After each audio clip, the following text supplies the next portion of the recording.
أعوذ بالله من الشيطان الرجيم. بسم الله الرحمن الرحيم.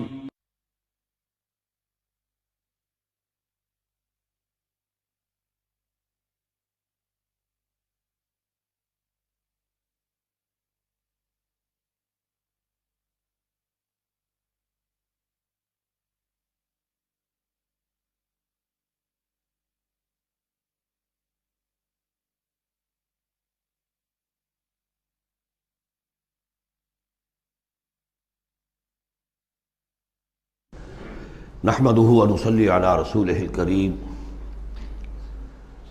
اما بعد فقد قال الله تبارك وتعالى كما ورد في سورة الحديد اعوذ بالله من الشيطان الرجيم بسم الله الرحمن الرحيم سابقوا الى مغفرة من ربكم وجنة عرضها كعرض السماء والارض اعدت للذين آمنوا بالله ورسله ذلك فضل الله يؤتيه من يشاء والله ذو الفضل العظيم صدق الله العظيم۔ جن مسلمانوں کے دلوں پر کچھ زنگ آ گیا تھا یا جن کے جوش جہاد میں، ذوق شہادت میں، جذبہ انفاق میں کمی آ گئی تھی، ان کی کچھ تنبیہ، زجر، کچھ مشفقانہ اور محبت بھری ڈانٹ ڈپٹ کے بعد انہیں ادھر متوجہ کیا گیا کہ شیطان لعین تمہیں تاخیر اور تعویق کے چکر میں ڈالے گا۔ ابھی یہ اور کر لو، ابھی وہ اور کر لو، ابھی ان ذمہ داریوں سے عہدہ برا ہو لو، پھر اپنے آپ کو ہمہ وقت پر اللہ کے دین کے لیے لگا دینا۔ اور یہ شیطان کا سب سے بڑا دھوکہ ہے۔ لہذا بڑا ہی جذباتی انداز ہے، الم یأن للذین آمنوا ان تخشع قلوبہم لذکر اللہ وما نزل من الحق۔ پھر انہیں دعوت دی گئی، اگر اپنے گریبان میں جھانکو اور دلوں کو ٹٹولو اور محسوس ہو کہ یہ دل کی بستی تو ویران ہے، اجڑی ہوئی ہے، یہاں وہ ایمان کی مثبت دولت، اس کی روشنی تو موجود نہیں ہے، تب بھی مایوس نہ ہو۔ اعلموا ان اللہ یحیی الارض بعد موتہا، اللہ مردہ زمین کو دوبارہ زندہ کر دیتا ہے، تمہارے نگاہوں کا مشاہدہ ہے۔ لہذا تم بھی کوشش کرو تو اپنی دلوں کی اس مردہ زمین میں اثر نو ایمان کی فصل اگا سکتے ہو اور وہ پوری طرح بہار دے گی۔ لیکن جیسے تم ہل چلاتے ہو، تمہیں اپنے دل کی اس زمین میں ایک ہل چلانا ہوگا، مال کی محبت کو کھود کھود کر نکالنا ہوگا۔ اس کے لیے صدقہ غریبوں، محتاجوں پر بھی، اور اللہ کے دین کے لیے قرض حسنہ۔ اب اس میں جو سب سے بڑی رکاوٹ ہے حیات دنیاوی، اس کی حقیقت کھول دی۔ اعلموا انما الحیات الدنیا لعب ولہو وزینۃ وتفاخر بینکم وتکاثر فی الاموال والاولاد۔ عام طور پر جب قرآن مجید میں یہ دنیا کی زندگی کو لہو و لعب کہا جاتا ہے تو لہو پہلے ہوتا ہے، لعب بعد میں۔ محاورہ ہے لہو و لعب۔ یہاں ترتیب بدلی ہوئی ہے، اس لیے کہ یہاں عمر کے ساتھ بڑھتے ہوئے مختلف سٹیجز کی بات ہے۔ ابتدائی زندگی میں کھیل ہی کھیل ہے، اس میں کوئی لذت، جنسی لذت یا کوئی اور لذت نہیں ہوتی، کھیل ہے، مشغول ہے، مشغولیت ہے، مصروفیت ہے۔ پھر اس میں آتا ہے وہ خطرناک دور ایڈولسنس کا، ٹین ایجرز۔ اب معاملہ جو ہے بگڑنا شروع ہوتا ہے، لعب کے ساتھ لہو بھی، اور پھر اسی مرحلے پر زینت اور زیبائش۔ پھر انسان ابھی پوری جوانی کو پہنچتا ہے، یہ 30 برس کی عمر کے آس پاس انسان پھر تفاخر، دوسروں سے اپنے آپ کو اوپر کرنا، نمایاں کرنا۔ اس کے بعد ذرا عمر ڈھلنے لگتی ہے تو آدمی بڑا ہی حقیقت پسند ہو جاتا ہے، واقعیت پسند، ریئلسٹک۔ اب یہ کہ مال اور دولت اور اولاد یہ ختم نہیں ہوتی یہاں تک کہ انسان قبر میں جا کر اس کو اتار دیا جائے۔ یہ بات جو ہے آخری پارے کی صورت میں آئے گی، الہاکم التکاثر حتی زرتم المقابر۔ یہ جو آخری سٹیج ہے تکاثر فی الاموال والاولاد، یہ پھر پیچھا نہیں چھوڑتی۔ چاہے کسی کے پاس اتنی دولت ہو کہ 5 نسلیں 6 نسلیں پیٹ بھر کر کھا سکتی ہیں، پھر بھی حوث حل من مزید، حل من مزید، مزید کے لیے۔ چاہے پاؤں جو ہے ظاہری طور پر بھی نظر آ رہا ہے کہ قبر کے اندر لٹکا کے بیٹھا ہوا ہے بڈھا یہ، لیکن مال کی حوث، دولت کی حوث یہ کبھی ختم نہیں ہوتی۔ الہاکم التکاثر حتی زرتم المقابر۔ اب یہ سارے حقائق واضح کرنے کے بعد اب پکارا جا رہا ہے سابقوا الی مغفرۃ من ربکم، مسابقت کرو ایک دوسرے سے، آگے نکلو، بھاگو، دوڑو، جیسے تم دنیا میں مسابقت کر رہے ہو۔ اس کے ہاں یہ آ گیا، میرے ہاں کیوں نہ ہو؟ اس کے ہاں اتنا بڑا ٹی وی آ گیا، میرے ہاں کیوں نہ ہو؟ میرے بچے کیا کریں گے؟ جائیں گے وہاں دیکھیں گے، اور میں تو انفیورٹی کمپلیکس پیدا ہو جائے گا، فلاں ہو جائے گا، یہ ہو جائے گا۔ تو تم مسابقت کر رہے ہو دنیا میں، ہے جستجو کہ خوب سے ہے خوب تر کہاں؟ تو یہ مسابقت تمہیں دنیا میں نہیں، دین میں کرو، جنت کے حصول کے لیے کرو۔ سابقوا الی مغفرۃ من ربکم، ایک دوسرے سے آگے نکلو، مسابقت کرو، دوڑ لگاؤ، کس چیز کی طرف؟ اپنے رب کی مغفرت کے حصول کے لیے اور اس جنت کے حصول کے لیے۔ ارضھا کعرض السماء والارض، جس کا پھیلاؤ ہوگا جو آسمان اور زمین کا ہے۔ بعض جگہ پر سماوات بھی آیا ہے۔ میرا گمان یہ ہے واللہ عالم کہ جو پہلی جنت بنے گی، نزل جس کو کہا گیا، وہ تو اسی زمین پر ہوگی، لیکن پھر اب مراتب کے اعتبار سے جیسے کہا گیا کافروں کے لیے آسمان کے دروازے نہیں کھولے جائیں گے، لیکن اہل ایمان کے لیے یہ دروازے کھلیں گے۔ یہ جو ارب گیلیکسیز ہیں، اور ہر گیلیکسیز میں کتنے سولر سسٹم ہوں گے، اور کتنے سولر سسٹم میں کتنی زمینیں ہوں گی، اتنی ایسی زمین بھی تو ہوگی نا جیسی بالکل ہماری زمین ہے، ہر سولر سسٹم میں ہوگی۔ سورج سے اتنے ہی فاصلے پر، اپنے سورج سے اتنے ہی فاصلے پر جتنے فاصلے پر کہ ہماری زمین ہے۔ یہ ساری جو اللہ نے تیار کر رکھی کس کے لیے؟ یہ ہے کہ جو اہل جنت کے لیے، وہاں جانے کے لیے ہمیں کوئی راکٹس کی ضرورت نہیں ہوگی، اللہ تعالیٰ لے کر جائے گا، جیسے کہ جبرائیل آتے ہیں 7ویں آسمان سے زمین پر آتے ہیں۔ محمد رسول اللہ ایک مرتبہ زمین سے 7ویں آسمان پر ہو آئے ہیں، ہم بھی جائیں گے انشاءاللہ، جو بھی ہم میں سے کچھ نصیب ہوگا۔ کون کون سے؟ یہ جنت کا پھیلاؤ ہے پورے آسمانوں اور زمین کے برابر۔ اعدت للذین آمنوا باللہ ورسلہ، وہ تیار کی گئی ہے، سنواری گئی ہے، فرنش کی گئی ہے۔ اعداد کہتے ہیں کسی چیز کے لیے کسی چیز کو تیار کرنا، استعداد اسی سے بنا ہے۔ فلاں میں بڑی استعداد ہے، اعداد باب افعال ہے، تیار کی گئی ہے، سنواری گئی ہے، فرنش کی گئی ہے، ڈیکوریٹ کی گئی ہے۔ وَعِدَّتْ لِلَّذِينَ آمَنُوا بِاللَّهِ وَرُسُلِهِ، ان کے لیے جو ایمان لائے اللہ پر اور اس کے رسولوں پر۔ اور ذَلِكَ فَضْلُ اللَّهِ يُؤْتِيهِ مَن يَشَاءُ، یہ اللہ کا فضل ہوگا، جس کو بھی چاہے گا دے گا۔ وَاللَّهُ ذُو الْفَضْلِ الْعَظِيمِ، اللہ بڑے فضل والا ہے۔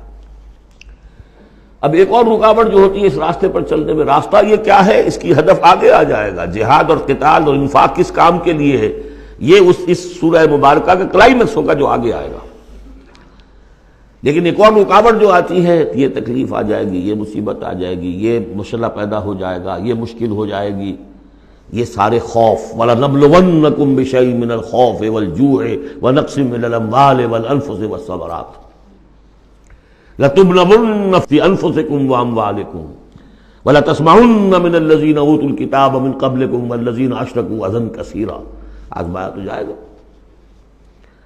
اب اس کے لیے بتایا کہ ایک بہت بڑا نسخہ دیا جا رہا ہے، ما اصاب من مصیبت فی الارض ولا فی انفسکم، نہیں پڑتی کوئی پڑنے والی کوئی تکلیف، کوئی مصیبت، کوئی آزمائش، کوئی رنج دہ چیز، تکلیف دہ شے، مگر الا فی کتاب من قبل ان نبرأ، چاہے وہ مصیبت تمہاری اپنی جان پر ہو یا پوری زمین پر ہو۔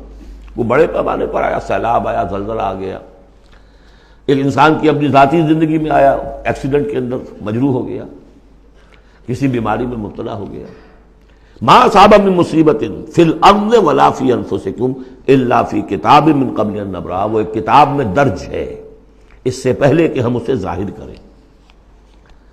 ان ذالک علی اللہ یسیر، یہ اللہ پر بہت آسان ہے۔ اللہ کا علم جو ہے اتنا محیط ہے ما کانا و ما یکون کو، کہ جو کچھ ہونا ہے اس کے علم میں تو پہلے سے موجود ہے۔ تو تم اسے بڑا عجیب سمجھو گے، بہت مشکل سمجھو گے، اللہ پر یہ آسان ہے۔ یہ بات تمہیں کیوں بتا دی گئی؟ اس کا ایک نتیجہ نکلنا چاہیے، لِكَيْ لَا تَأْسَوْا عَلَىٰ مَا فَاتَكُمْ، تم افسوس نہ کیا کرو، مایوس نہ ہو جایا کرو اس چیز پر جو تمہارے ہاتھ سے جاتی رہے۔ حوادث سے، دنیا سے کوئی چیز اگر ہاتھ سے نکل گئی، موقع ہاتھ سے نکل گیا، اب بیٹھے پچھتا رہے، پیچ و تاب کھا رہے، میں اگر اس وقت یہ کام نہ کرتا، سیدھا چلا جاتا تو میرا کام بن جاتا، یہ نہ ہوتا، اس نے یہ کام رکاوٹ نہ ڈالی ہوتی تو یہ میرا کام بن جاتا، سوائے وہ پیچ و تاب کے کچھ حاصل نہیں۔ اور جسے یقین ہے کہ یہ ہونا ہی نہیں تھا، میرے لیے اللہ تعالیٰ کی طرف سے یہ شے طے نہیں تھی، بس بات ختم ہو گئی، اور اس کے میرے ہاتھ سے نکل جانے ہی میں کوئی خیر ہے۔ عسیٰ ان تحبوا شیئا وہو شر لکم وعسیٰ ان تکرہوا شیئا وہو خیر لکم واللہ یعلم وانتم لا تعلمون۔ میں تو جانتا نہیں، اللہ جانتا ہے۔ ما اصاب من مصیبۃ فی الارض ولا فی انفسکم الا فی کتاب من قبل ان نبرأہا ان ذلک علی اللہ یسیر لکی لا تأسوا علی ما فاتکم ولا تفرحوا بما آتاکم۔ جو کچھ اللہ تمہیں دے دے اس پر اترایا مت کرو، اس لیے کہ وہ بھی آزمائش ہے، جو دیا ہے تمہیں اس میں آزمائش ہے، اس کو اکاؤنٹ فار کرنا پڑے گا، وہ لائبلٹی ہے۔ آپ کو معلوم ہے بیلنس شیٹ جب بنتی ہے تو جو کیپٹل ہوتا ہے وہ لائبلٹیز کے کھاتے میں آتا ہے۔ اتنا مال تھا تمہارے پاس، اب بتاؤ نا کیا کیا تم نے اس میں۔ تو اللہ جو کچھ دیتا ہے وہ لائبلٹی ہے، اس کو اکاؤنٹ فار کرنا ہوگا قیامت کے دن۔ تمہیں اتنا مال دیا تھا میں نے، تم نے کیا کیا؟ تمہیں اتنی ذہانت میں نے دی تھی، تم نے کہاں لگائی؟ یہ صلاحیتیں میں نے دی تھی، کہاں خرچ کی؟ دنیا بنانے میں یا آخرت بنانے میں؟ باطل کے نظام کی چاکری کرنے میں؟ IMF کی سروس ہو رہی ہے، اتنے ملین روپے تنخواہ مل رہی ہے، ٹھیک ہے، چاکری کس کی ہو رہی ہے؟ کس کے نظام کو چلا رہے ہو؟ کس کی رتھ میں گھوڑے بن کر جتے ہوئے ہو؟ غور کرنے کی بات ہے۔ بڑا ہمیں فخر ہوتا ہے، فلاں شخص ورلڈ بینک کے اتنے عہدے پر پہنچ گیا، ہمارا عزیز اور ہمارا۔ کس کی چاکری ہو رہی ہے؟ لیفٹیننٹ بن گیا انگریز کی فوج میں، انگریز کی فوج میں۔ لِكَيْ لَا تَأْسَوْا عَلَىٰ مَا فَاتَكُمْ وَلَا تَفْرَحُوا بِمَا آتَاكُمْ، جو کچھ تمہارے ہاتھ سے جاتا رہے، نکل جائے، اس پر افسوس نہ کیا کرو، اور جو کچھ اللہ تمہیں دے دے اس پر اترایا نہ کرو، سوچا کرو۔ بلکہ امام احمد ابن حنبل رحمۃ اللہ علیہ کا معاملہ تو یہ ہوا تھا کہ جب وہ خلق قرآن کا مسئلہ چل رہا تھا تو جس زمانے میں کہ ان پر عتاب ہو رہا تھا حکومت کی طرف سے، جیل میں تھے، مارا جاتا تھا کہ کہو کہ قرآن مخلوق ہے، اور وہ کہنے کو تیار نہیں تھے۔ کہتے ہیں ایسی ایسی ماریں پڑی ہیں کہ ہاتھی کو بھی وہ مار پڑے تو وہ بلبلا اٹھے، کبھی آنکھوں میں آنسو نہیں آئے۔ اس کے بعد حکومت بدل گئی، اب جو نیا خلیفہ ہے اس کی رائے کچھ اور ہے، وہ اب خلق قرآن کا مسئلہ دفن ہو چکا۔ اب جو خلیفہ ہے اس کا ایلچی آیا ہے اشرفیوں کی کچھ تھیلیاں لے کر کے، یہ بادشاہ نے، خلیفہ نے آپ کے لیے بھیجی ہے۔ اب رو پڑے امام احمد بن حنبل، اے اللہ میں اس آزمائش کے قابل نہیں ہوں۔ یہ آزمائش بڑی سخت ہے۔ خطاب دے دے کر انگریزوں نے جو غداریاں کروائیں، پھر خطاب ملتے تھے نا، آنریری مجسٹریٹ بنتے تھے، لیکن کرتے کیا تھے وہ؟ اس قوم کے اندر انگریز کی اس حکومت کو چلانے اور اس کے پاؤں مضبوط کرنے اور جمانے کی جدوجہد۔ لِكَيْ لَا تَأْسَوْا عَلَىٰ مَا فَاتَكُمْ وَلَا تَفْرَحُوا بِمَا آتَاكُمْ وَاللَّهُ لَا يُحِبُّ كُلَّ مُخْتَالٍ فَخُورٍ، اللہ کو بالکل پسند نہیں ہے اترانے والے اور فخر کرنے والے۔ الَّذِينَ يَبْخَلُونَ، اور ظاہر بات ہے کہ جو مال کے اوپر اترائے گا وہ مال کو سنبھال کر رکھے گا، اسی کی بنیاد پر تو ہے اس کی اکڑ۔ الذین یبخلون ویامرون الناس بالبخل، جو خود بھی بخل سے کام لیتے ہیں اور لوگوں کو بھی بخل کا مشورہ دیتے ہیں کہ میاں ذرا ہاتھ روک کے رکھو، کیا کر رہے ہو؟ تم نے دونوں ہاتھ کھلے چھوڑ دیے ہیں، پتہ نہیں ہے تمہارے ہاں 4 بیٹیاں بھی ہیں، ان کے ہاتھ پیلے کرنے ہیں کہ نہیں؟ کہاں تم اللہ کے لیے اور اللہ کے دین کے لیے سب کچھ خرچ کرنے کے در پہ ہو گئے ہو؟ وَمَنْ يَتَوَلَّ فَإِنَّ اللَّهَ هُوَ الْغَنِيُّ الْحَمِيدُ، اور جو کوئی رخ پھیر لے گا، منہ موڑ لے گا، تو اللہ تعالیٰ تو غنی ہے اور حمید ہے، اسے کسی کے احتیاج نہیں ہے، وہ ستودہ صفات ہے۔ اب آ گیا ہے کلائمیکس اس سورہ کا. یہ آج کے ہم مسلمانوں کے لیے قرآن مجید کی اہم ترین آیت ہے. دین کا کانسیپٹ ہمارا کیا ہے؟ حکومت انگریز کی ہوتی رہے، ہمیں کیا نمازیں پڑھنی، روزے رکھنے ہیں. بہت بڑے عالم نے انگریز کے دور میں کہا تھا ہمیں کوئی ایسا کام نہیں کرنا چاہیے جس سے انگریزوں کو، ہمارے حاکموں کو تشویش ہو، اس لیے کہ انہوں نے ہمیں مذہبی آزادی دی ہوئی ہے. ہمیں وہ روکتے ہی نہیں، نمازیں پڑھو، داڑیاں رکھو، روزے رکھو، حج کرو، انگریز روکتا نہیں. جس پر پھر علامہ اقبال نے پھپتی چست کی تھی کہ ملا کو جو ہے ہند میں سجدے کی اجازت، ناداں یہ سمجھتا ہے کہ اسلام ہے آزاد. اسلام کہاں آزاد ہے؟ کیا قرآن کا قانون نافذ ہے؟ وہاں تو قانون فوجداری ہند ہے، ضابطہ دیوانی ہے ہند، ضابطہ دیوانی ہے، ضابطہ فوجداری کس کا؟ انگریز کا. کس کا قانون؟ اصل میں دین کا جو تصور تھا وہ ہمارا بگڑتا بگڑتا، تنگ ہوتا ہوتا، سکڑتا پرورٹ ہوتا ہوا یہاں تک آ گیا ہے کہ چند ریچولز ہیں، چند رسومات ہیں، بس وہ دین ہے، باقی جو ہو سو ہو. یہاں ذرا اس آیت کو آپ دیکھیے. ایک تو یہ کہ اس اعتبار سے اہم ترین ہے کہ ہمارے اس تصور دین کو چیلنج کرنے والی، جھنجھوڑنے والی. دوسرا یہ کہ واقعہ یہ ہے کہ میں سمجھتا ہوں کہ پوری انسانی تاریخ میں ایسی اریاں انقلابی عبارت کہیں آپ کو نہ مل سکے جو اس ایک آیت میں ہے. اور ڈنکے کی چوٹ دھڑلے کے ساتھ، not chewing the words، کھل کر بات کی. غور کیجئے کہ گھر سمجھیے. لقد ارسلنا رسلنا بالبینات، ہم نے بھیجا اپنے رسولوں کو واضح نشانیوں کے ساتھ. وانزلنا معہم الکتاب والمیزان، اور ہم نے ان کے ساتھ کتاب اتاری، میزان اتاری. یہ سب کچھ کس لیے کیا؟ لیقوم الناس بالقسط، تاکہ لوگ عدل پر قائم ہوں. یہ قرآن اس لیے اتارا کہ اس کی قرآن خوانی کی مجلسیں ہو جائیں، یا قرات کی محفلیں ہو جائیں، یا خطاطی کی نمائشیں ہو جائیں. اللہ اللہ خیر صلی. 40 من کا قرآن ہم نے لکھ لیا ہے سونے کے تاروں سے، بہت تیر مارا ہے. قرآن اس لیے نازل ہوا تھا، نظام کسی اور کا، قانون پہ راضی اوروں کے. مولانا ماہر القادری صاحب کا جو شعر تھا، یہ مجھ سے عقیدت کے دعوے، قانون پہ راضی اوروں کے، یوں بھی مجھے رسوا کرتے ہیں ویسے بھی رلایا جاتا ہوں. تو قرآن اس لیے تو نہیں ہے. قرآن تو آیا، جو نظام لے کر آیا اسے قائم کرو، جو میزان لے کر آیا اسے نظم کرو، جو شریعت لے کر آیا اسے نافذ کرو. اگر یہ نہیں تو بابا پھر سب کہانیاں، عمرے کرتے رہو ہر سال، باقی سارا دھندا سودی کاروبار، دین جو ہے، بلڈنگیں بناؤ، عیش کرو، ہاں عمرہ کراؤ. گنگا نہا آیا جیسے ہندو پاک ہو گیا، ایسے عمرہ جو ہے کر آئے پاک صاف ہو گیا. یہ ہے آپ کا دین، آج کا دین. غور کر لیجیے اس کو. نظام عدل و قسط. پھر ذرا نوٹ کیجیے، اب تو چونکہ ہم ترجمہ قرآن کرتے ہوئے کہاں تک، آخر تک پہنچ گئے. آل عمران میں فرمایا اللہ کیا ہے؟ قائما بالقسط. سورہ نساء میں فرمایا مسلمانوں تمہیں کس لیے ہم نے اٹھایا ہے؟ یا ایھا الذین آمنوا کونوا قوامین بالقسط شہداء للہ. عدل و انصاف کو قائم کرنے والے بن کر کھڑے ہو. سورہ مائدہ میں فرمایا یا ایھا الذین آمنوا کونوا قوامین للہ شہداء بالقسط. پھر سورہ شورى تو ابھی پڑھی ہم نے، زیادہ دور نہیں ہوئی.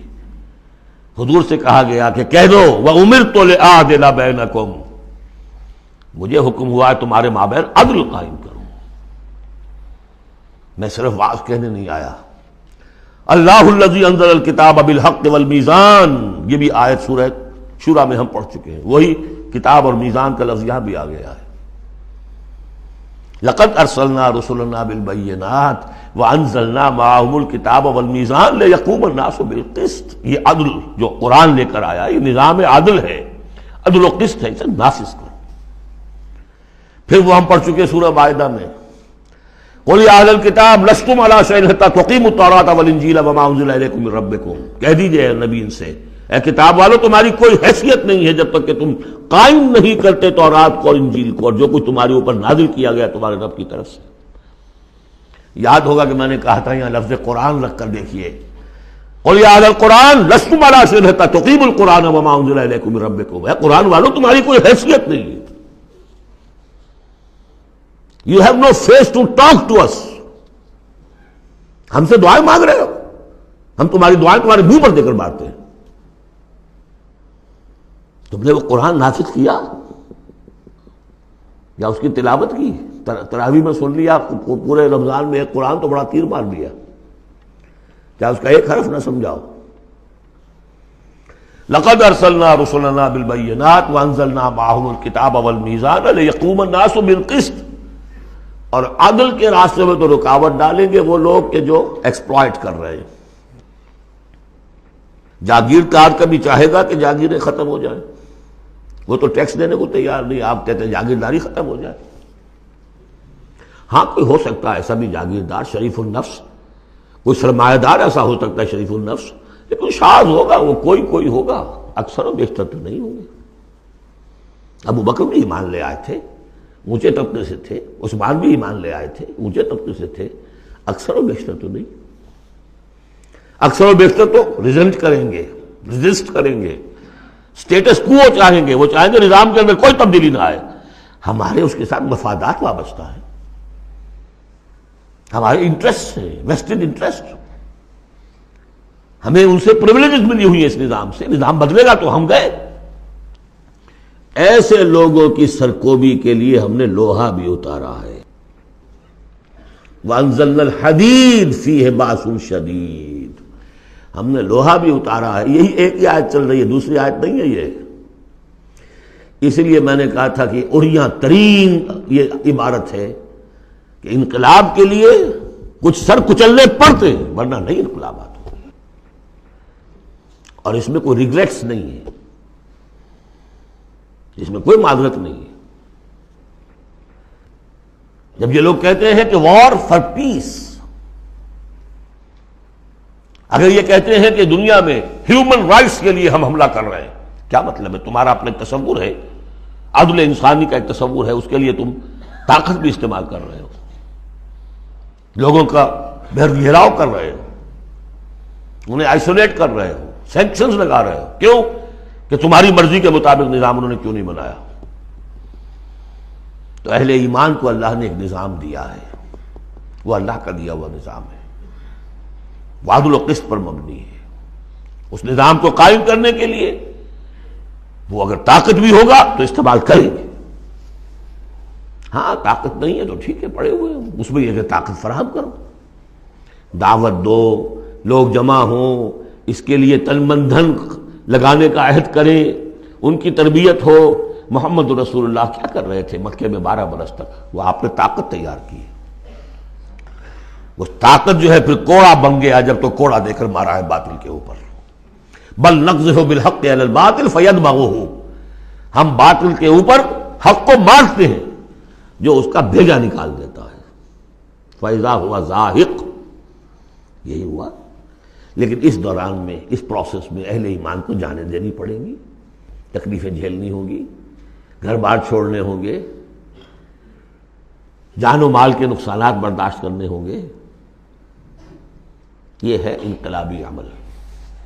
وَأَنزَلْنَا الْحَدِيدَ فِيهِ بَأْسٌ شَدِيدٌ، ہم نے اتارا لوہا، اس میں بڑی جنگ کی صلاحیت ہے، ہتھیار بنتا ہے۔ وَمَنَافِعُ لِلنَّاسِ، لوگوں کے لیے کچھ اور منفعت بھی ہے۔ اصل میں تو یہ تلوار اور نیزے اور ڈھال کے لیے ہے، باقی یہ کہ چمٹا پھگنی اور توا بھی تم نے بنا لیے، چلو کوئی بات نہیں۔ اب تو وہ چمٹا پھگنی اور توے کا دور بھی گزر گیا۔ وَلِيَعْلَمَ اللَّهُ مَن يَنصُرُهُ وَرُسُلَهُ بِالْغَيْبِ، اللہ دیکھنا چاہتا ہے کہ کون ہے اس کے وہ وفادار بندے جو لوہے کی طاقت کو ہاتھ میں لے کر اللہ کی اور اس کے رسولوں کی مدد کرتے ہیں غیب میں ہونے کے باوجود۔ دین اللہ کا ہے، اور اسے غالب کرنے کے لیے جو اللہ کے بندے میدان میں آ گئے گویا کہ وہ اللہ کے مددگار ہیں۔ یا ایھا الذین آمنوا کونوا انصار اللہ۔ اگرچہ دین نافذ کرنا قائم کرنا فرض منصبی محمد رسول اللہ کا ہے، هو الذی ارسل رسولہ بالہدی ودین الحق لیظہرہ علی الدین کلہ، جو ان کے انصار بن گئے، مددگار بن گئے، وہ اللہ کے مددگار، رسول کے مددگار۔ یہ مضمون جب آئے گا ابھی نکھر کر، اور اس ایک آیت کی شرح سمجھ لیجئے کہ جو سورہ صف میں آئے گی، اس لیے کہ یہ جو آیا ہے وہ یہ جمع کا صیغہ ہے، لقد ارسلنا رسلنا بالبینات، رسولوں کو بھیجا، اور تین چیزیں دے کر بھیجا، بینات، کتاب اور میزان۔ لقد ارسلنا رسلنا بالبینات ایک، وانزلنا معهم الکتاب نمبر 2، والمیزان نمبر 3، تاکہ عدل پر قائم ہو۔ حضور کے بارے میں اب آیت آئی، هو الذی ارسل رسولہ بالہدی ودین الحق، دو چیزیں دے کر بھیجا، تیسری نہیں۔ کیا مطلب؟ بینات اور الہدا ایک ہو گئے ہیں، کتاب اور معجزہ ایک ہو گئے، یہ قرآن ہی معجزہ ہے محمد رسول اللہ صلی اللہ علیہ وسلم کا۔ ریڈیوس ہو کر تین چیزیں محمد کے معاملے میں صلی اللہ علیہ وسلم دو رہ گئی ہیں۔ الہدا، اسی میں قانون ہے، کتاب ہے، اور یہی معجزہ ہے، محمد رسول اللہ کا معجزہ یہ ہے۔ ہاں، میزان مکمل ہو کر دین حق کی شکل اختیار کر چکی ہے، میزان عدل و قسط، اب دین حق۔ هو الذی ارسل رسولہ بالہدی ودین الحق لیظہرہ علی الدین کلہ ولو کرہ المشرکون۔ یہ سورہ صف کی مرکزی آیت ہے جو آگے آ جائے گی۔ لقد ارسلنا رسلنا بالبینات وانزلنا معهم الکتاب والمیزان لیقوم الناس بالقسط وانزلنا الحدید فیہ بأس شدید ومنافع للناس ولیعلم اللہ من ینصرہ ورسلہ بالغیب ان اللہ قوی عزیز۔ یہ سورہ مبارکہ جو ہے ایک اعتبار سے مضمون تدریجاً ترقی کرتا ہوا کلائمیکس پر پہنچ گیا ہے، آیت نمبر 25 پر جو ہم نے پڑھ لی۔ اب ایک سمجھیے ضمیمہ ہے اس میں، کبھی میں پہلے اینٹی کلائمیکس کا لفظ استعمال کرتا رہا، وہ مناسب نہیں ہے، ضمیمہ ہے۔ ضمیمہ کیا ہے؟ شیطان نے ایک اور چال چلی، جن لوگوں کے دلوں میں اللہ کی، رسول کی محبت بہت ہو گئی، آخرت کی طلب بھی ہو گئی، اور حقیقی ایمان اور صحیح جذبات، اس کا رخ موڑ دیا رہبانیت کی طرف۔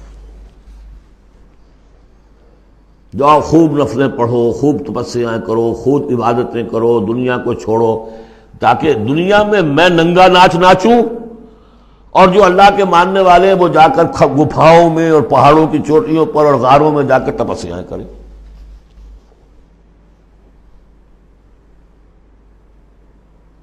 اس کی نفی ہو رہی ہے۔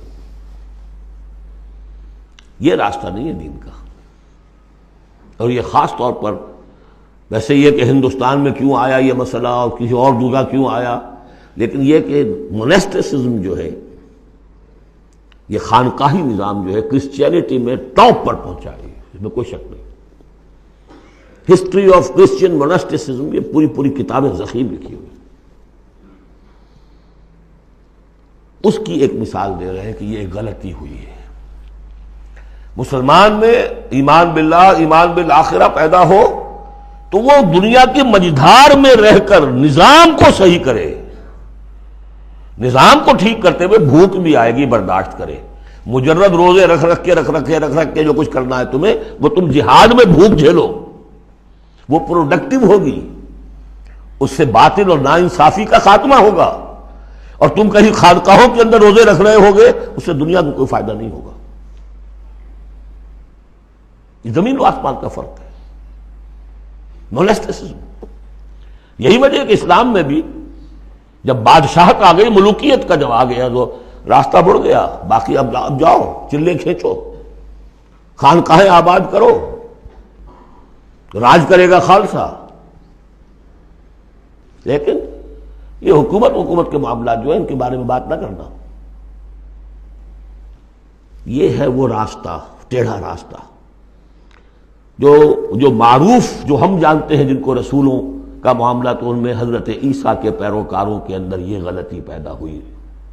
اب اس کی مثال دی جا رہی ہے کہ مسلمانوں، دنیا سے بے رغبتی، دنیا کو چھوڑ کر آخرت کو اختیار کرنا، یہ تو ہے دین کا جوہر، لیکن اس کا یہ مطلب نہیں کہ ترک دنیا ہو جائے، رہبانیت ہو جائے، تم تمدن کو اور تہذیب کو چھوڑ کر تم کہیں جنگلوں میں نکل جاؤ، بن باس لے لو، تم وہاں پر جا کر جو ہے وہ خانقاہیں بنا لو. یہ نہیں، دنیا کی مجدھار میں رہو اور جہاد فی سبیل اللہ کے ذریعے سے حق کا بول بالا کرو، ناانصافی کا خاتمہ کرو، عدل کو قائم کرو، جس کا جو حق ہے اس کو ملنا چاہیے. جیسا کہ حضرت ابوبکر نے فرمایا تھا جو پہلی بیعت ہوئی ہے، بیعت خلافت، کہ لوگوں تم میں سے جو ضعیف ہے وہ میرے نزدیک قوی ہوگا جب تک کہ اسے اس کا حق دلوا نہ دوں، اور جو قوی ہے وہ میرے نزدیک کمزور ہوگا، ضعیف ہوگا جب تک کہ اس سے حق وصول نہ کر لوں.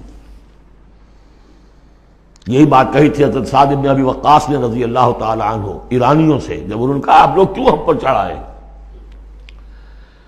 فرمایا انا قد ارسلنا، ہم بھیجے گئے ہیں، اللہ نے بھیجا محمد کو، محمد نے بھیجا ہمیں. مشن کیا ہے؟ لنخرج الناس من ظلمات الجہالت الی نور الایمان، کہ لوگوں کو نکالے ہم جہالت اور جاہلیت کی تاریکیوں سے ایمان کی روشنی کی طرف. ومن جور الملوک الی عدل الاسلام، بادشاہوں کے ظلم و ستم کے پنجوں سے نجات دلا کر اسلام کے عادلانہ نظام سے روشناس کریں. یہ ہمارا مشن ہے. لہذا آپ دیکھیے اس بات کو واضح کرنے کے لیے تمہید شروع ہوئی، وَلَقَدْ أَرْسَلْنَا نُوحًا وَإِبْرَاهِيمَ، ہم نے ہی بھیجا تھا نوح کو بھی اور ابراہیم کو بھی، وَجَعَلْنَا فِي ذُرِّيَّتِهِمَا النُّبُوَّةَ وَالْكِتَابَ، اور ہم نے ان دونوں کی نسل میں رکھ دی نبوت اور کتاب. حضرت نوح کی بات ظاہر بات ہے کہ ان کی نسل ہی چلی ہے، لہذا نبوت بھی ان کی نسل میں چلی، لیکن ان کی نسل حضرت سام کی نسل بھی ہے، حضرت حام کی نسل بھی ہے، حضرت یافس کی نسل بھی ہے. تو یقیناً حضرت نوح اور حضرت ابراہیم کے مابین تو انبیاء اور رسل تینوں نسلوں میں آئے، حام کی نسل میں بھی، یافس کی نسل میں بھی، سام کی نسل میں بھی. قرآن مجید میں صرف سامی رسولوں کا تذکرہ ہے. البتہ ابراہیم کے بعد پھر جو آئے ہیں وہ حضرت ابراہیم کی نسل میں آئے ہیں، اور حضرت ابراہیم بھی چونکہ اب سے تقریباً 5000 برس قبل کے ہیں، اور ان کی اولاد کہاں کہاں تک گئی ہے یہ بالکل اپنی جگہ پر ایک تحقیق کا موضوع ہے، لیکن نبی ان کے بعد آئے ہیں ان کی نسل میں. وَلَقَدْ أَرْسَلْنَا نُوحًا وَإِبْرَاهِيمَ وَجَعَلْنَا فِي ذُرِّيَّتِهِمَا النُّبُوَّةَ وَالْكِتَابَ فَمِنْهُم مُّهْتَدٍ وَكَثِيرٌ مِّنْهُمْ فَاسِقُونَ. اب ان کی نسل کے اندر بہت سے ہیں ہدایت یافتہ بھی ہیں، لیکن بہت سے کثیر جو ہے وہ فاسق ہیں. یہ تمہید ہے کس بات کے لیے؟ ثُمَّ قَفَّيْنَا عَلَىٰ آثَارِهِمْ بِرُسُلِنَا وَقَفَّيْنَا بِعِيسَىٰ ابْنِ مَرْيَمَ، پھر ہم نے بھیجے ان کے پیچھے ان کے نقش قدم پر، آثارہم برسلنا، اپنے بہت سے رسول، وقفینا بعیسیٰ ابن مریم، اور پھر ہم نے بھیجا عیسیٰ ابن مریم کو. عیسیٰ ابن مریم کے تذکرے کے لیے یہ ساری تمہید ہے. وآتیناہ الانجیل، اور اسے ہم نے انجیل عطا فرمائی حضرت عیسیٰ ابن مریم کو.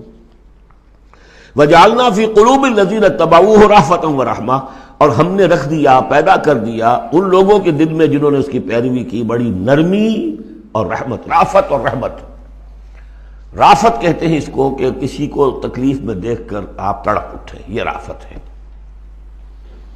اور رحمت یہ ہے کہ آپ اب اس کے لیے، اس تکلیف کے ازالے کے لیے کوئی کوشش کریں. گویا کہ یہ ایک، جیسے کہ ہمارے ہاں وہ ریفلیکس ایکشن کا ایک سرکل ہے. ادھر کسی چیونٹی نے کاٹا، اس کا سارا تصور جو ہے یہاں پہنچ گیا دماغ میں، کسی چیز نے کاٹا، فوراً وہاں سے حکم آیا اور جو مسلز ہیں ان کو حکم ہوا اور ہاتھ جو ہم نے کھینچ لیا. انسٹنٹینیسلی یہ شے ہوتی ہے. اسی طریقے سے کسی کو دیکھا تکلیف میں اور خنجر چلے کسی پہ، تڑپتے ہیں ہم امیر، سارے جہاں کا درد ہمارے جگر میں ہے. اگر یہ شکل پیدا ہو جائے تو پھر آدمی اس کے نتیجے میں پھر جو بھی کچھ کر سکتا ہے کرتا ہے اس کے لیے. تو رافت اور رحمت یہ گویا کہ کمپلیمنٹری ہے. اللہ تعالیٰ فرما رہے کہ حضرت عیسیٰ کے جاننے والوں ماننے والوں کے دلوں میں یہ بات تو ہم نے پیدا کی ہے، خود تسلیم کر رہے ہیں. وَجَعَلْنَا فِي قُلُوبِ الَّذِينَ اتَّبَعُوهُ رَأْفَةً وَرَحْمَةً. اس کی وجہ کیا ہے؟ حضرت عیسیٰ خود بہت رقیق القلب تھے، بہت نیک تھے. اس درجے ان کے اندر تھی کہ ایک چور کو دیکھا اپنی آنکھوں سے کہ چوری کر رہا ہے، اسے کہا کیا کر رہا ہے؟ چوری کر رہا ہے۔ اس نے کہا نہیں میں چوری تو نہیں کر رہا۔ اچھا بھائی میری آنکھ نے غلط دیکھا۔ حضرت عیسیٰ کی اپنا مزاج، ہر ایک کا اپنا مزاج ہے، لہذا وہی مزاج ان کے جو حواریین تھا ان کے اندر پیدا ہوا ہے، رافت، رحمت، رقت قلب، شفقت۔ لیکن یہ چیز اب شیطان نے اس کو موڑ دیا رہبانیت کی طرف۔ وَرَهْبَانِيَّةً ابْتَدَعُوهَا، رہبانیت کی بدعت انہوں نے ایجاد کی۔ ایک شے تو ہم نے رکھی ان کے دل میں، رافت اور رحمت ہم نے رکھ دی۔ تو رافت اور رحمت تو بری شے نہیں ہے، خود حضور کے لیے لفظ سورہ توبہ کی آخری آیت میں آ چکا ہے، بالناس رؤوف الرحیم، بالمومنین رؤوف الرحیم، اہل ایمان کے حق میں آپ رؤوف بھی ہیں رحیم بھی ہیں۔ رافت اور رحمت بری شے تو نہیں، لیکن اس کا جو رخ موڑا ہے شیطان نے، اس کو کہا بدعت۔ وَرَهْبَانِيَّةً ابْتَدَعُوهَا، رہبانیت کی بدعت انہوں نے ایجاد کر لی۔ مَا كَتَبْنَاهَا عَلَيْهِمْ، ہم نے تو وہ ان پر فرض نہیں کی تھی۔ إِلَّا ابْتِغَاءَ رِضْوَانِ اللَّهِ، ہم نے تو جو چیز فرض کی تھی وہ یہی تھی کہ اللہ کی رضا تلاش کرو۔ اللہ کی رضا تلاش کرنے میں ایک راستہ یہ ہے، نفس کشی، سیلف انہیلیشن، تپسیاں، ریاضتیں، رہبانیت، ترک دنیا، تجرد کی زندگی، شادی بیاہ نہیں کرنی۔ لیکن یہ غلط راستہ تھا۔ اللہ کی رضا کا راستہ کیا ہے؟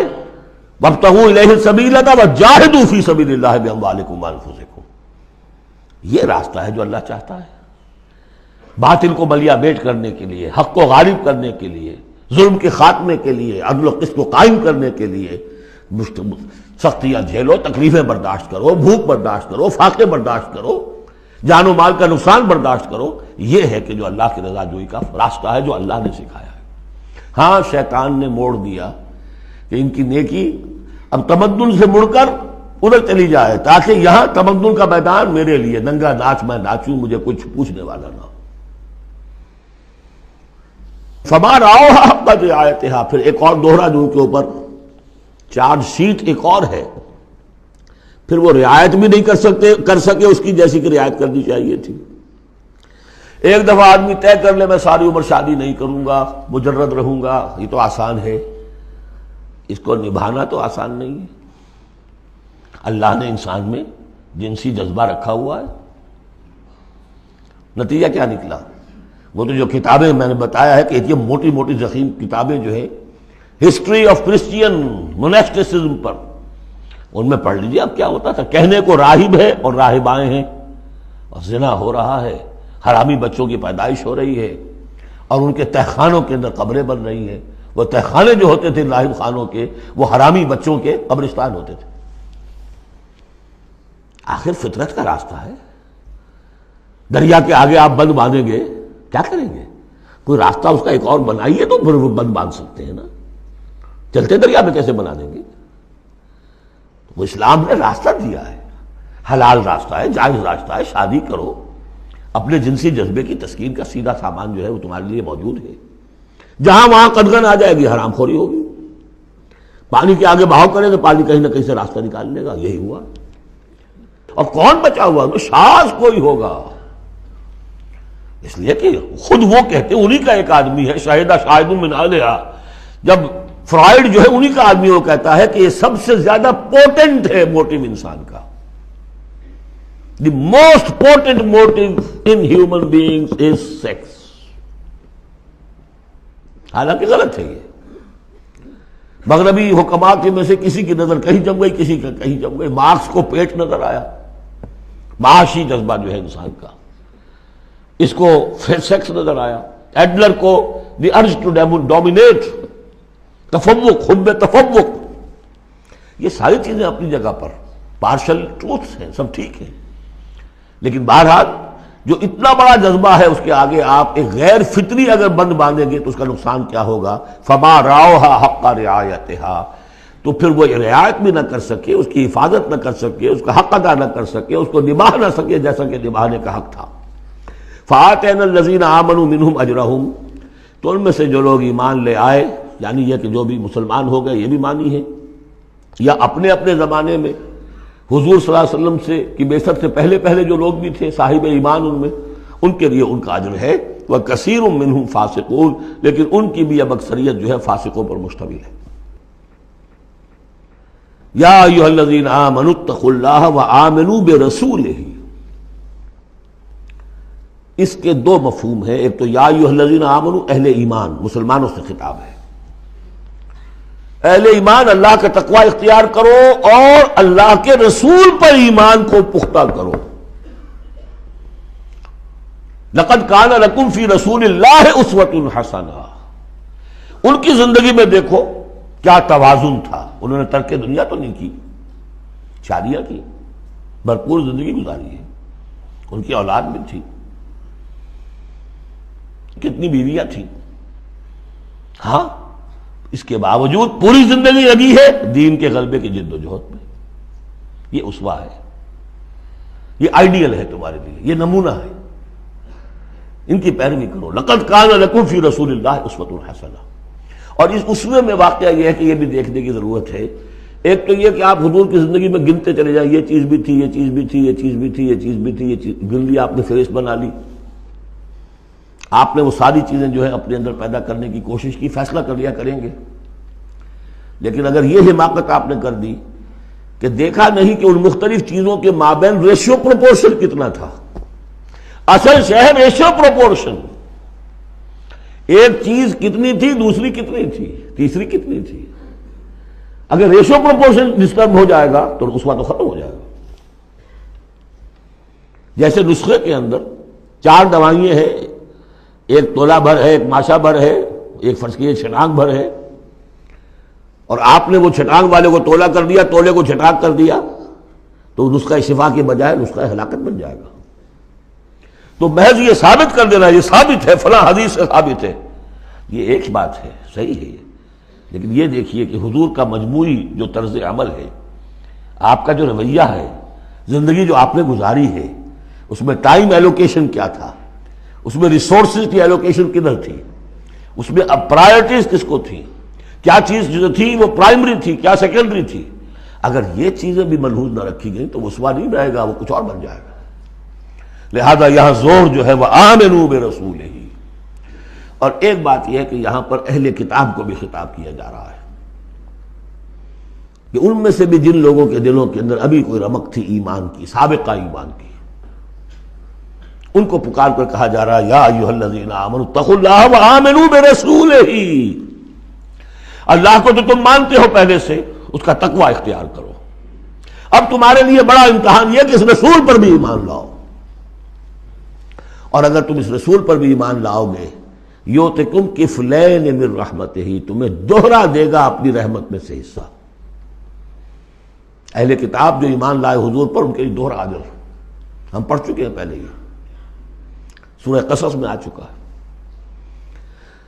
وَيَجْعَلْ لَكُمْ نُورًا تَمْشُونَ بِهِ، اب یہ دونوں کو کور کرے گا۔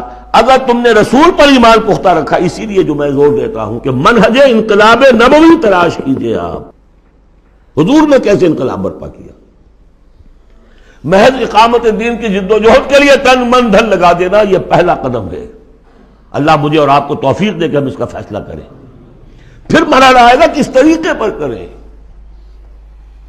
وہ منہج اگر انقلاب نبوی کا نہیں ہے، خلاف پیمبر کسے راہ گزید کہ ہرگز بمنزل نہ خواہد رسید، اگر پیغمبر کے راستے سے ہٹ کر کوئی راستہ اختیار کیا کبھی منزل تک نہیں پہنچ سکو گے۔ لہذا آمنوا برسولہ، جتنا یقین ہوگا کہ جائیں جاست، آپ کو معلوم ہے جہاں ذرا گمان ہوتا ہے کہ یہاں تیل ہے، کروڑ ارب روپیہ جو ہے وہ وہاں پہ ڈرلنگ کے اندر، تلاش کے اندر لگا دیتے ہیں کہ نہیں، یقین ہو کہ جائیں جاست، اصل شے ہے سیرت محمدی صلی اللہ علیہ وسلم، اصل شے ہے طریق محمدی صلی اللہ علیہ وسلم، منہج و منہاج محمدی صلی اللہ علیہ وسلم۔ وَلِكُلٍّ جَعَلْنَا مِنْكُمْ شِرْعَةً وَمِنْهَاجًا، ہم نے تم میں سے سب کے لیے علیحدہ علیحدہ شریعتیں، علیحدہ علیحدہ منہاج بنائے ہیں۔ منہاج محمدی کیا ہے، اس کو تلاش کرو اور اس کو اختیار کرو۔ یا ایھا الذین آمنوا اتقوا اللہ وآمنوا برسولہ یؤتکم کفلین من رحمتہ ویجعل لکم نورا تمشون بہ ویغفر لکم واللہ غفور رحیم۔ اور بخش دے گا۔ پھر اس راستے پر آدمی چل پڑے، رخ سیدھا کر لے، بحیثیت مجموعی زندگی صحیح رخ پر آ گئی تو خطا تو ہو جائے گی کبھی نہ کبھی، کہیں پاؤں پھسل جاتا ہے آدمی کا، اٹھتا ہے توبہ کرتا ہے۔ انما التوبۃ علی اللہ للذین آمنوا للذین یعملون السوء بجہالۃ ثم یتوبون من قریب واللہ غفور الرحیم، اللہ جو ہے وہ غفور الرحیم ہے۔ تو میں نے جو اس آیت کا مفہوم بیان کیا آپ کے سامنے کہ اس میں خطاب کا رخ جو ہے اہل کتاب کی طرف بھی ہے، اس سے اگلی آیت جو ہے بہت کھل جاتی ہے۔ لئلا یعلم اہل الکتاب الا یقدرون علی شیء من فضل اللہ، جن کے سامنے یہ پہلو نہیں آیا اس آیت میں، انہیں یہاں کہنا پڑا کہ یہاں اللہ میں لا زائد ہے، مراد لکے لا یعلم۔ اگر تو وہ آیت صرف مسلمانوں سے خطاب کر رہی ہے تو انہوں نے ترجمہ کیا تاکہ اہل کتاب کو اچھی طرح معلوم ہو جائے کہ اب انہیں کوئی قدرت حاصل نہیں ہے اللہ کے فضل پر، کوئی حصہ حاصل نہیں کر سکتے اللہ کے فضل میں سے۔ میں نے جو دوسرا رخ بیان کیا ہے اس سے سمجھیے تاکہ نہ سمجھے اہل کتاب کہ اب ان کے لیے اللہ کے فضل کے حصول کا کوئی راستہ نہیں رہا، راستہ ہے، اب بھی ہے، کھلا ہے، آؤ محمد کے قدموں میں آؤ، آؤ قرآن کی طرف آؤ۔ جیسے سورہ بنی اسرائیل میں ہم نے پڑھا تھا عسیٰ ربکم ان یرحمکم وان عدتم عدنا وجعلنا جہنم للکافرین حصیرا، اب بھی تمہارا رب تم پر رحمت کرنے کے لیے تیار ہے۔ تم تھے لاڈلے تھے، اس میں کوئی شک نہیں، اب تم راضی درگاہ ہو گئے ہو اپنے طرز عمل کی وجہ سے، اپنے کردار کی وجہ سے، لیکن اب بھی تمہارا رب تم پر رحمت فرمانے کے لیے آمادہ ہے۔ عسیٰ ربکم ان یرحمکم وان عدتم عدنا۔ اور اگلی آیت کیا ہے؟ ان ھذا القرآن یہدی للتی ہی اقوم، رحمت خداوندی کا شاہ درا اب یہ قرآن ہے، یہاں سے داخل ہو۔ یہاں بھی وہی فرمایا جا رہا ہے اب بھی فضل کا راستہ کھلا ہے تمہارے لیے، اللہ کا فضل جو ہے ابھی کھلا ہے، آؤ لئلا یعلم اہل الکتاب، تاکہ نہ یہ سمجھیں اہل کتاب اللہ یقدرون علی شیء من فضل اللہ، کہ اب تو فضل اللہ کے فضل میں سے ان کے لیے کچھ بھی حاصل کرنا ممکن نہیں۔ وَأَنَّ الْفَضْلَ بِيَدِ اللَّهِ يُؤْتِيهِ مَن يَشَاءُ، فضل اللہ کے ہاتھ میں ہے، وہ جس کو چاہتا ہے دیتا ہے۔ وَاللَّهُ ذُو الْفَضْلِ الْعَظِيمِ، اور اللہ بہت بڑے فضل والا ہے۔ سورۃ المجادلہ، یہاں پہ ایک نوٹ کر لیجئے کہ ان میں مسبحات کی ترتیب اس طرح ہے، ایک مسبحات میں سے ام المسبحات سورہ حدید، پھر ایک ہے بغیر مسبح تسبیح کے، پھر ایک صورت آئے گی پھر مسبحات میں سے سورہ حشر، پھر ممتحنہ آ جائے گی بغیر تسبیح کے، پھر ان 10 صورتوں کے اندر جو اہم ترین جوڑا ہے مرکز ان کا وہ سورہ صف اور سورہ جمعہ دونوں مسبحات سے شروع ہوں گی، پھر ایک خالی، پھر مسبحات میں سے تغابن، پھر دونوں ایک جوڑا ہے کہ جو بغیر مسبحات کے ہیں، سورہ طلاق اور سورہ تحریم۔ مرکز کیا ہے ان کا 10 میں سے؟ 4 ادھر 4 ادھر، درمیان میں سورہ صف، سورہ جمعہ۔ یہ سورہ مبارکہ جو ہے، اب اس کا اصل مضمون کیا ہے وہ پہلے سمجھ لیجئے پھر ہم شروع کرتے ہیں۔ اس میں شروع میں تو ایک ضمنی طور پر سمجھیے، معاشرتی معاملات میں سے، آئلی قوانین میں سے خاص بات ہے جس کے لیے یہاں 4 آیتیں غالباً آئی ہیں۔ اس کے بعد جو سورہ حدید کا مرکزی مضمون تھا اللہ کا دیا ہوا نظام عدل و قسط قائم کرنا، اب ظاہر بات ہے کہ اس کی جد و جہد کے لیے ایک حزب اللہ درکار ہے۔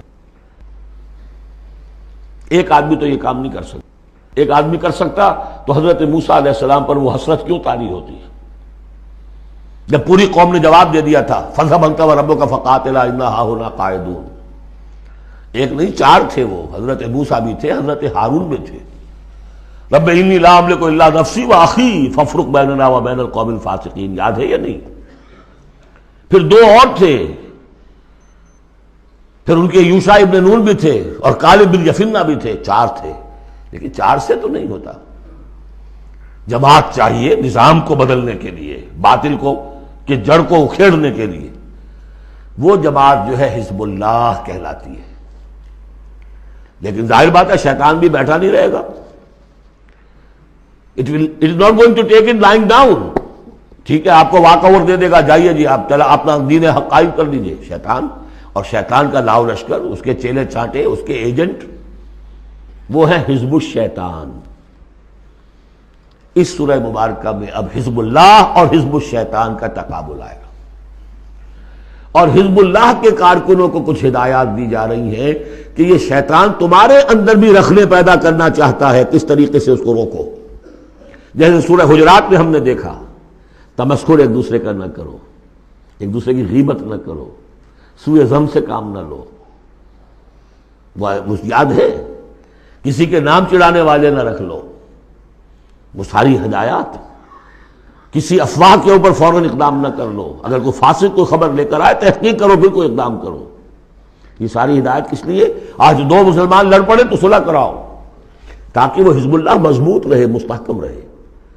یہ نیکی کی قوت ہے، نیکی کی طاقت ہے، یہ طاقت مضبوط ہوگی تو نیکی کے لیے امکان ہوگا کہ اس کا غلبہ ہو، اور وہ قوت جو ہے نیکی کی حامل قوت، وہ اگر کمزور ہو گئی تو پھر جو باطل ہے وہ ڈنکا بجائے گا۔ یہ ہے اس سورہ مبارکہ کا مضمون۔ پہلے آگے ہے ایک معاملہ خاندانی آئلی قوانین میں۔ بسم اللہ الرحمن الرحیم، قد سمع اللہ قول التی تجادلک فی زوجہا۔ یہ زہار ایک کہلاتا ہے شریعت کی روح سے، اور عرب میں یہ رواج تھا۔ ایک تو طلاق ہوتی ہے، شوہر نے بیوی کو طلاق دی، اب طلاق کی مختلف قسمیں ہوں گی، وہاں ہم بھی پڑھ چکے ہیں کون کون سی قسمیں ہیں۔ طلاق رجعی ہے، طلاق بائن ہے، طلاق مغلظ ہے، وغیرہ وغیرہ۔ ایک اور ان کے ہاں اس کے پیرالل چیز تھی، بالکل بہت غصے میں آیا شوہر کہ تم تو میرے لیے میری ماں کی طرح ہو، بس ختم۔ اب قیامت تک وہ اس کے لیے حلال نہیں ہو سکتی، وہ اس کے لیے حلالہ بھی کوئی نہیں۔ طلاق مغلظ کے لیے تو پھر بھی کوئی حلالہ ہے، اس کے لیے حلالہ بھی نہیں تھا۔ یا کہہ دیا ماں کی پیٹھ کی طرح ہو، ماں کے جسم کے کسی حصے سے تشبیہ دے دی، اب تو تم میرے لیے تو میری ماں کے فلاں چیز کی طرح ہو، گویا کہ اب میں تمہارے ساتھ کوئی تعلق نہیں رکھ سکتا۔ مستقل جدائی ہو گئی، اس کو زہار کہتے ہیں۔ یہ واقعہ پیش آ گیا، صحابہ میں سے ایک صاحب تھے اوس بن ثابت، انہوں نے اپنی بیوی خولہ بنت ثعلبہ کے ساتھ زہار کیا، بچے تھے چھوٹے چھوٹے۔ وہ آئی روتی پیٹتی حضور کے پاس کہ حضور یہ کر دیا اوس نے، میں کیا کروں گی، اب یہ میرے چھوٹے چھوٹے بچے ہیں، یہ رل جائیں گے۔ حضور نے کہا میرے پاس تو کوئی ابھی قرآن میں کوئی حکم نہیں آیا ہے، میں کیا بتاؤں تمہیں، جب تک کہ قرآن کی طرف سے وحی نہ آئے میں کچھ نہیں بتا سکتا۔ وہ چیخ رہی ہے، حضور سوچئے تو صحیح میں کروں کیا، کہاں جاؤں، ان بچوں کو لے کر کہاں جاؤں میں، یہ ہلاک ہو جائیں گے بچے۔ اور پھر کبھی کہے اے اللہ بھیج جلدی سے کوئی میرے لیے راستہ بھیج۔ اس کیفیت میں پھر یہ وحی نازل ہوئی، قد سمع اللہ قول التی تجادلک فی زوجہا، اللہ نے سن لی ہے اس عورت کی بات جو اے نبی آپ سے جھگڑ رہی ہے اپنے شوہر کے بارے میں، وتشتکی الی اللہ، اور اسی میں وہ اللہ سے فریاد بھی کر رہی ہے کہ اللہ میرے لیے راستہ پیدا کر۔ واللہ یسمع تحاورکما، اور اللہ سن رہا تھا اے نبی آپ کے اور اس کے مابین جو گفتگو ہو رہی تھی، جو کنورسیشن ہو رہی تھی۔ واللہ یسمع تحاورکما ان اللہ سمیع بصیر، اللہ سمیع ہے، سب کچھ سننے والا، بصیر ہے، سب کچھ دیکھنے والا۔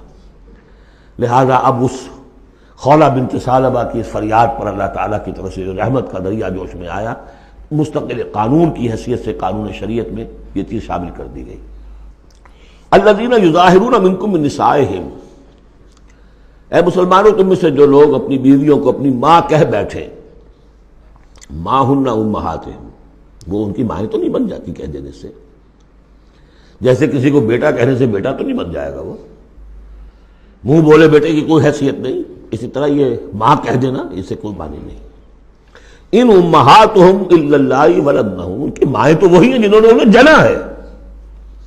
وانہم لیقولون منکرا من القول والزورا، یقیناً جو بات کہہ رہے ہیں وہ جھوٹی ہے اور بہت ناپسندیدہ بات ہے۔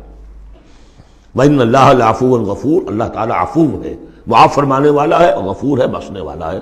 چونکہ ابھی تک یہ رواج تھا، چل رہا تھا، لہذا اگر اوس سے یہ بات ہو گئی ہے تو اللہ معاف کرے گا انہیں، اور جس سے بھی ہوئی ہے اس وقت اللہ معاف کرے گا، لیکن اب جو ہے قانون آ رہا ہے۔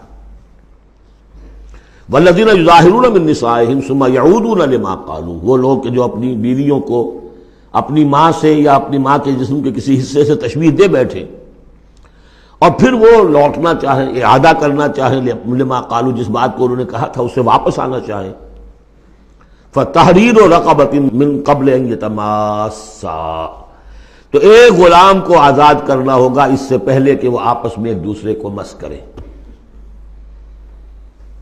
ذالکم توعدون بہ، گویا کہ کفارہ بتا دیا اللہ تعالیٰ نے، اس کا کفارہ ادا کرو اور بس بات ختم. ذالکم توعدون، یہی ہے جس کا کہ تمہیں واعظ کہا جا رہا ہے، نصیحت کی جا رہی ہے، ہدایت دی جا رہی ہے. واللہ بما تعملون خبیر، اور جو کچھ تم کر رہے ہو اللہ اس سے باخبر ہے. فمن لم یجد، تو جو کوئی نہ پائے، کوئی غریب آدمی ہے جس سے کہ یہ حرکت ہو گئی ہے اور وہ ایک اب اس کے پاس کوئی غلام نہیں ہے، اب غلام خریدے پھر آزاد کرے، اس کے پاس پیسہ نہیں ہے. فمن لم یجد فصیام شہرین متتابعین من قبل یتماسا، جس کے پاس نہ ہو یہ اتنی مقدرت تو وہ 2 مہینوں کے روزے رکھے متواتر لگاتار، اس سے پہلے کہ وہ آپس میں ایک دوسرے کو چھوئیں. اب یہ بھی بہت سخت سزا ہے، 2 مہینے کے روزے متواتر، بیچ میں کوئی چھوٹے نہ. فمن لم یستطع، ایسا بھی ہو سکتا ہے کسی میں اتنی ہمت نہ ہو، کوئی اتنا ضعیف ہے، کوئی بیمار ہے، کسی کو ڈائبٹیز ہے، کچھ اور ہے، وہ روزے نہیں رکھ سکتا. فمن لم یستطع فاطعام 60 مسکینا، تو 60 مسکینوں کو کھانا کھلانا، ایک روز کی روزی جو ہے، اور وہ ہو بھی من اوسط ما تطعمون اہلیکم، وہ کھانا ہوگا جو تم اپنے اہل و عیال کو کھلاتے ہو، وہ اوسط کھانا. ذالک لتؤمنوا باللہ ورسولہ، یہ اس لیے ہے تاکہ تم یقین کرو اللہ پر، اس کے رسول پر. میں کافی عرصے تک اور کافی تلاش بھی میں نے کیا کہ اس کا مفہوم کیا ہے. یہ تمہیں دیا جا رہا تاکہ تم ایمان رکھو اللہ پر، اس کے رسول پر، کیا مطلب ہوا؟ بات سمجھ میں آ گئی. واقعہ یہ کہ جب کوئی شخص کفارہ ادا کرتے ہوئے یہ سختی جھیلتا ہے اس خیال کے ساتھ کہ اللہ کا قانون ہے، تو اس کے ایمان میں اضافہ ہوتا ہے، یقین بڑھے گا، اس کو مشقت کر رہا ہے. جیسے کہ ایمان سے عمل صالح پیدا ہوتا ہے، عمل صالح سے بھی ایمان پیدا ہوتا ہے. یہی بات سورہ حجرات میں ہم دیکھ آئے تھے. یمنون علیک ان اسلموا قل لا تمنوا علی اسلامکم بل اللہ یمن علیکم ان ہداکم للایمان ان کنتم صادقین. ایمان کے راستے پر اللہ تمہیں لے آیا ہے، اسلام میں داخل ہو گئے ہو تو ایمان تک بھی پہنچ جاؤ گے، اور یہ اللہ کا بڑا احسان مانو. تو فرمایا ذالک لتؤمنوا باللہ ورسولہ، یہ اس لیے ہے تاکہ تم ایمان پوری طرح تمہارے اندر ایمان اور راسخ ہو جائے اللہ پر اور اس کے رسول پر. وتلک حدود اللہ، یہ اللہ کی حدود ہے. وللکافرین عذاب علیم، اور کافروں کے لیے بہت دردناک عذاب ہے. بارک اللہ لی ولکم فی القرآن العظیم ونفعنی وإیاکم بالآیات والذکر الحکیم.